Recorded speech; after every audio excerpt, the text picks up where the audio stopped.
Just how fragile is life? This morning, the grey cat was completely stunned to find his little buddy lying motionless. He sniffed, he nudged, but it was hopeless.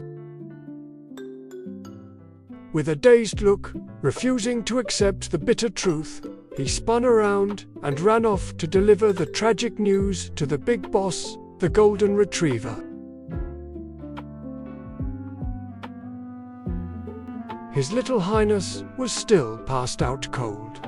From a distance, the golden retriever rushed in, his heavy footsteps filled with sheer panic.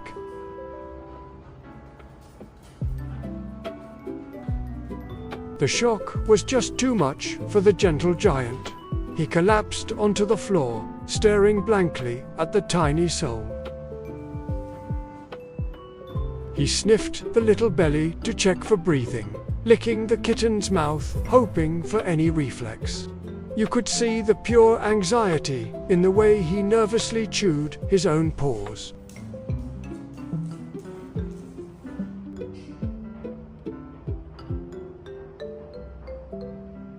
Desperation set in. He nudged with his snout, going nose-tuners like he was trying to give CPR, wanting to share his warm breath.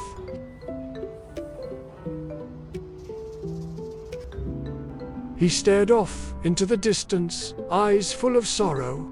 The crushing helplessness of a protector hits right in the feels. Panting heavily, he let out deep, heavy sighs. An invisible pain was squeezing the big guy's chest.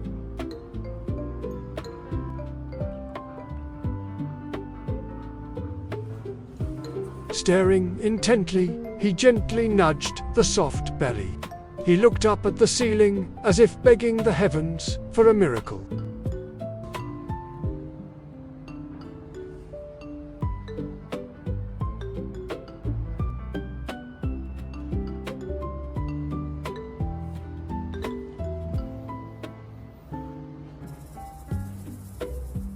Unable to bear the trauma, the golden retriever buried his head in the edge of the basket to hide his tears. Trying to escape this cruel reality, still holding on to a sliver of hope. He licked the kitten's belly to keep it warm, sniffing right by its mouth. Each gentle touch was a desperate plea for life.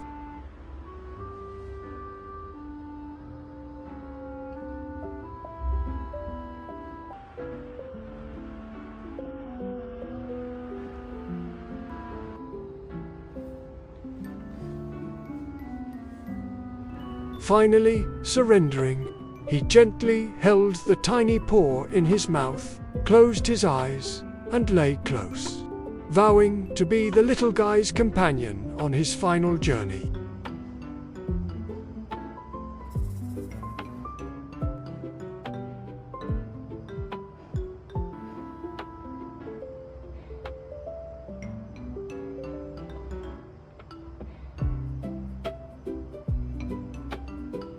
But wait, the hand of the Grim Reaper. Oh wait, no, it's just the owner's hand. A few gentle pets and rubs completely shattered the tragic vibe.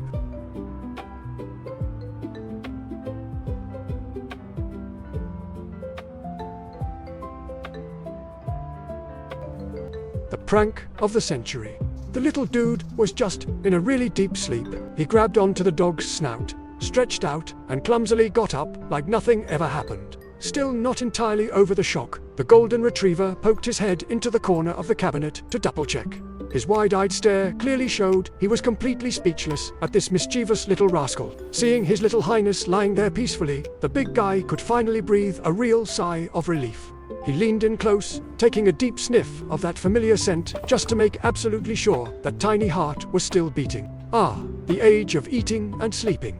After giving the whole neighborhood a massive heart attack, the little dude just casually curled up and went right back to Dreamland. The drama ended with a total anticlimax. Pouting, the giant bodyguard stood up, turned his back, and walked away, seemingly swearing to himself that he'd never let his soft heart get the better of him again. The little corner returned to its peaceful state. You see, sometimes the things we think are the absolute worst turn out to be nothing more than the carefree, deep slumber of youth.